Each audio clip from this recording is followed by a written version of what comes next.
what if an ancient book of poetry was actually a practical guide for living a better life right now? Today, we're going to crack open the book of Proverbs and distill its timeless wisdom, breaking down its core ideas on character, work, and relationships to see what it can teach us in our modern world. Okay, let's kick things off with a big one. What is the real difference between being smart and being wise? I mean, we throw those words around all the time, but are they actually the same thing? Well, according to this ancient text, it's not really about your IQ at all. It's about a fundamental choice you have to make, a choice between two paths that are going to define pretty much everything about your life. And the difference between these two paths? It's like night and day. On one side, you have the wise, who choose to live by a set of principles. That path leads to a better life. But on the other side, you have the foolish, who just follow every impulse. And that path, well, it leads to ruin. This choice is the key to everything else we're about to unpack. So where does this all start? Well, according to this ancient guide, wisdom isn't about what you've learned in a book, but who you are deep down. It all starts inside, with your heart and your character. And this first comparison shows us exactly what that means. Just look at the direct cause and effect here.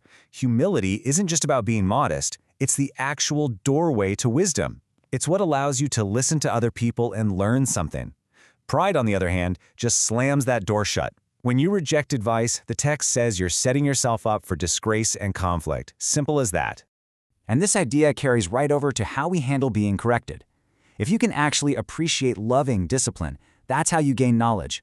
But the book has a really harsh take on people who hate being told they're wrong, comparing them to animals, driven purely by raw instinct with no real desire to grow. This leads to a quote from the source that, wow, it really hits hard. It connects our emotional state directly to our physical health. A peaceful heart makes your body feel alive, but an emotion like envy, it says, it rots the bones. So what in the world does that mean? The fascinating thing is how the text unpacks this. It's not literal, of course, but it sounds incredibly modern. It says that feeling of envy can lead to severe stress, it can mess up your sleep, cause indigestion, and create mental instability. Basically, these negative feelings cause very real, very physical suffering. All right, so we've talked about the internal stuff. Now let's see how all of that plays out in the real world, in the very practical areas of your career and your money. The first principle here is presented as basically a law of physics. Diligence, that's consistent, hard work, brings wealth.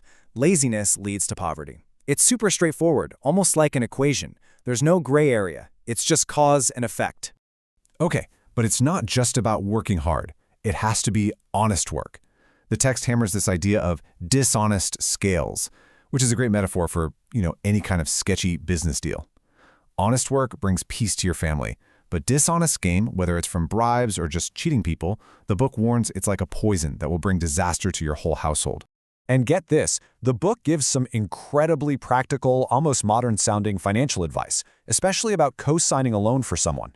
It lays out this simple three-step gut check. First, can you afford to pay back this debt all by yourself? Second, is the person you're helping actually trustworthy? If the answer to either of those is no, the advice is crystal clear. Just say no. So, we've covered character, we've covered work. What's next?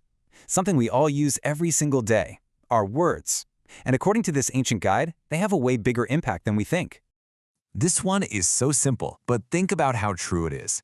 A gentle, calm answer can completely diffuse an argument. But harsh words? They're just like throwing gasoline on a fire. They only stir up more anger and make everything 1,000 times worse. And according to this text, the stakes are, well, they're literally life and death. This isn't just about being polite. Speaking carefully and thoughtfully is said to actually preserve life. But reckless, impulsive talk, that can bring actual ruin crashing down on you.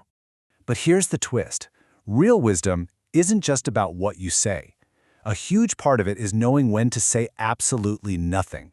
A wise person gets that timing is everything. They wait for the right moment, the right person to talk to, and the exact right words to use. Okay, for our last section, let's bring all of this together and look at where it matters most, our relationships, with our family, our friends, and our community. When it comes to your friends, the advice is blunt. It's like you absorb the qualities of the people you hang out with. If you walk with the wise, you'll become wise yourself. But if you choose to spend your time with fools, the book warns you're going to get hurt. It's inevitable. And here we go again with another one of those really powerful physical metaphors, this time about our life partner.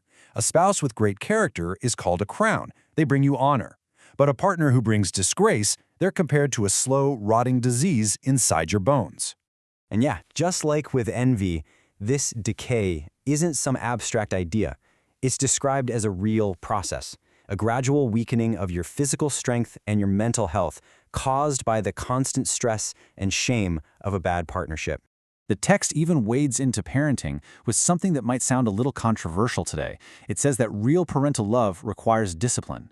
It argues that if you don't correct your child, you're not being kind. You're basically showing that you hate them because you're letting them stay on a destructive path. And I think this next quote just sums up the whole idea of relationships perfectly. It doesn't matter what you have, it matters who you have it with.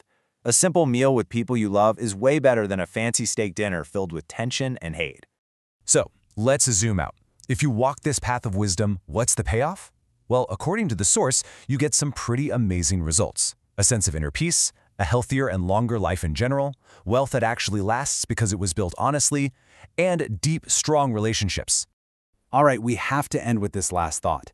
A central idea in this ancient book is that the foundation of all wisdom is reverence for God. So the final question I want to leave you with is this. In our modern, sometimes very secular world, what could that idea of reverence even mean? What does it look like to you? Something to think about. Thanks for watching.